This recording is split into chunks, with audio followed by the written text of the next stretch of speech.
안녕하세요. 뜨는 아침 묵상 이성호 목사입니다. 새로운 한 주가 시작이 되었는데 요즘 날씨가 너무 덥습니다. 그럼에도 불구하고 이 말씀의 루틴을 잘 지키시면서 우리의 삶이 말씀으로 좀 시원하고 좀 청량감이 느껴지는 그런 한 주가 되었으면 좋겠습니다. 여러분 모두의 삶을 진심으로 축복합니다. 오늘 함께 나눌 말씀은 레위기 23장 1절에서 3절 말씀입니다. 여호와께서 모세에게 말씀하여 이르시되 이스라엘 자손에게 말하여 이르라. 이것이 나의 절기들이니 너희가 성회로 공포할 여호와의 절기들이니라. 여섯 동안은 일할 것이요 일곱째 날은 쉴 안식일이니 성회의 날이라. 너희는 아무 일도 하지 말라. 이는 너희가 거주하는 각 처에서 지킬 여호와의 안식일이니라. 아멘. 고대 이스라엘 백성들이 지키는 절기에 대해서 레위기 23장에 나오는데요. 이 절기는 출애굽기에도 나오고 레위기에도 나오고 민수기, 신명기 모두에 나옵니다. 내용이 상당히 길고요. 그만큼 중요하다는 것이죠. 우리는 지금 나팔절도 지키지 않고 초실절 이런 장막절 우리 지키지 않는데 그러면 이렇게 생각할 수 있잖아요. 아니 우리가 지금 지키지도 않는 그 옛날 고대 이스라엘의 절기를 우리가 왜 묵상해야 되지요? 네, 묵상해야 합니다. 왜냐하면 이스라엘 백성들이 이 1년에 흩어져 있는 이 절기들을 지키는 이유는 하나님과 연관이 되어 있거든요. 하나님을 기억하는 시간이거든요. 나를 건져주신 하나님, 나를 위기에서 살려주신 하나님, 하나님께서 나에게 먹을 것을 베풀어 주셔서 나로 하여금 살게 하신 하나님, 그 감사의 고백, 그 은혜의 고백이 이 절기 가운데 있거든요. 그렇게 생각하면 우리도 그렇잖아요. 우리도 1년의 시간들을 보면 이때, 이 달에, 이 계절에 하나님 생각이 나는 그런 시간들이 있잖아요. 그냥 우리만의 즐거움, 우리 식구들만의 기쁨이 아니라 이 시간 나에게 베풀어 주신 하나님의 은혜가 떠올려지고 감사해지고, 그래서 나의 삶이 하나님과 연결되어지는 것, 이것이 바로 절기에 담긴 의미입니다. 특이하게도 23장을 보면 안식일을 맨 먼저 다루고 있어요. 안식일은 굳이 따지면 절기와는 좀 상관이 없는데요. 안식일은 매주 반복이 되는데 왜 23장 절기를 이야기하시면서 안식일을 맨 먼저 기록하고 있는가? 이 안식일에 담겨 있는 근본 정신이 절기에 담겨 있는 근본 정신과 비슷하기 때문에 그럴 것 같습니다. 안식일, 일곱째 날입니다. 그날은 쉬어야 하고요. 오늘 본문을 보면 각 처에서 그 날을 지키라 이렇게 말씀하고 있습니다. 7일, 숫자 7은 성경에서 하나님을 상징하죠. 하나님의 완전하심을 상징하고요. 그 7, 완전하신 하나님이 함께 하시는 날 뭘 해야 돼요? 쉬어야 된다는 거예요. 여러분, 우리가 땀 흘리고 노동하는 것도 굉장히 중요합니다. 동시에 쉬는 것, 잘 쉬는 것, 안식하는 것 중요합니다. 여러분, 이 안식이 없으면 우리 마구 달리거든요. 이 안식하는 날을 하나님이 명하시지 않으면 우리는 뭔가 우리의 열심과 성실과 열정과 그거에 멈출 줄을 모르고 가속 페달을 밟거든요. 쉬어라는 거예요. 세 번째는 그 날은 각 처에서 너가 있는 삶의 자리에서 지켜라는 거예요. 우리는 안식일 생각하면 뭔가 성전에 모여야 될 것 같잖아요. 어느 공간에 일제히 모여야 될 것 같아요. 요즘으로 치면 교회에 무조건 모여야 될 것 같아요. 그런데 여러분 놀랍지 않습니까? 거룩의 채. 우리 성경에서 가장 거룩하신 그 하나님의 거룩의 메시지를 담고 있는 이 레위기가 안식일, 뒤에 나오는 절기도 마찬가지예요. 너 있는 자리, 바로 그 자리에서 이 안식일과 절기를 지키라고 말씀하고 있어요. 어떤 사람은 그래요. 예배는 하나님이 따로 정해주신 그 장소에서만 드려야 하는 거 아닙니까? 근데 레위기서는 너가 있는 자리, 각 처에서 안식일도 지키고 절기도 지켜라. 어떤 메시지가 담겨 있을까요? 여기 아주 중요한 메시지가 담겨 있습니다. 우리가 하나님께 예배를 드리고 감사를 고백하고 은혜를 찬양하는 것은 내 일상의 현장, 내 삶의 자리에서 이루어져야 된다는 것을 레위기서가 가르쳐주고 있죠. 그 일상의 자리에서 쉬며 7, 완전하신 하나님을 생각하고 그분의 놀라운 은혜를 내 마음속에 채우는 것, 바로 이것이 안식일의 정신이지요. 이것은 바로 절기에서도 그대로 흘러나와서 이제 4절부터 절기에 대해서 이야기하고 있는데요. 맨 먼저 말씀하고 있는 절기가 6월절입니다.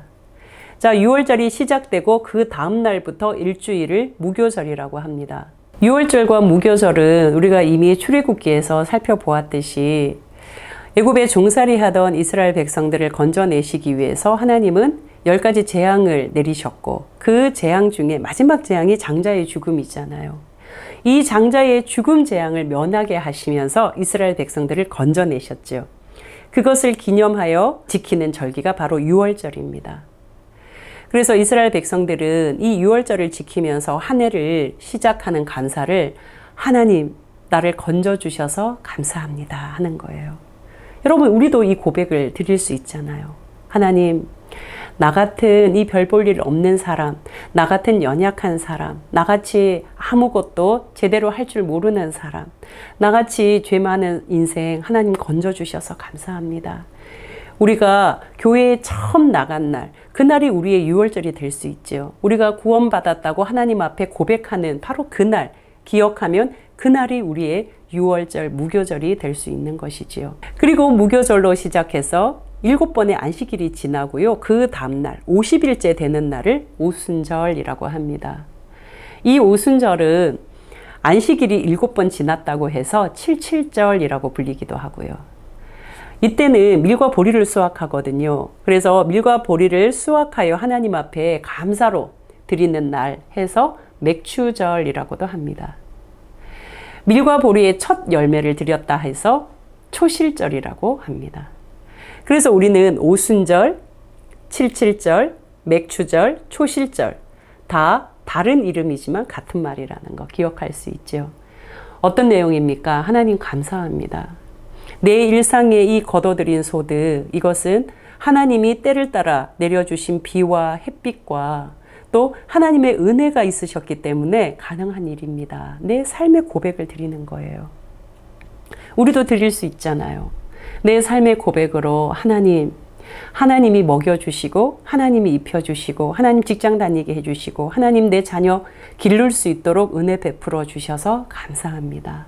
바로 그것이 오순절, 칠칠절, 맥추절, 초실절이지요. 그 다음 7월 1일은 나팔을 불어서 기념하라 나팔절입니다. 이날은 이스라엘의 일상 달력으로는요, 새해입니다.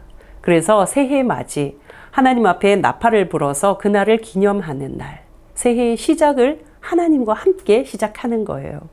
그러면서 무엇을 고백할까요? 하나님, 이 한 해도 하나님 나 응원해 주시고 격려해 주시고 또 깨우쳐 주시고 나를 도와주시고 인도해 주실 것을 믿습니다. 부족하지만 하나님의 손을 잡고 걸어가겠습니다. 이 고백을 하는 날, 새롭게 시작하는 새해의 기대와 소망을 하나님 앞에 감사로 드리는 날이라고 할 수 있겠죠. 그리고 7월 10일은 속죄일입니다. 이날은 제로입니다. 우리가 이미 레위기에서 여러 차례 살펴보았잖아요. 너 이전이 어떠했든지, 너의 과거가 어떠했든지 새롭게 시작해. 너의 새 출발을 나는 응원한단다. 하나님께서 우리로 하여금 새롭게 시작할 수 있는 은혜를 베풀어 주시는 거예요. 우리로 치면 송구영신 예배라고 생각할 수 있겠죠. 이제 마지막으로 7번째 절기 7월 14일입니다. 7월 14일은 초막절입니다. 포도농사, 이제 마지막으로 포도농사를 짓고 창고에 드리는 날. 바로 그래서 이 초막절은요, 수장절, 장막절이라고 하기도 합니다. 자, 이렇게 이스라엘 백성들은 자신들의 삶의 일련의 모든 흐름을 하나님과 함께 하였습니다. 나에게 구원을 베풀어 주신 은혜, 나를 살려주신 은혜, 나에게 하나하나 내 삶의 자리에 채워주신 이 하나님의 사랑을 늘 기억하면서 하나님께 감사를 드릴 뿐만 아니라 또 이웃들과 함께 그 감사의 기쁨을 나누며 살아갔지요. 바로 이것이 이스라엘 7대 연례 절기에 담겨진 메시지입니다. 우리는 지금 이런 동일한 절기를 지키고 있지는 않습니다. 그러나 우리의 삶도 돌이켜서 생각해 보면 하나님 나를 건져주신 은혜의 날, 하나님 나에게 베풀어 주신 그 감사의 날이 있지 않습니까? 저는 개인적으로 10번의 절기를 지키는 것 같아요. 5번은 우리 식구가 5명이니까 이 5 식구가 태어난 날, 그날 그냥 우리끼리 먹고 마시는 것이 아니라 하나님 생각하고 이웃 생각하며 그날을 보내고 있습니다.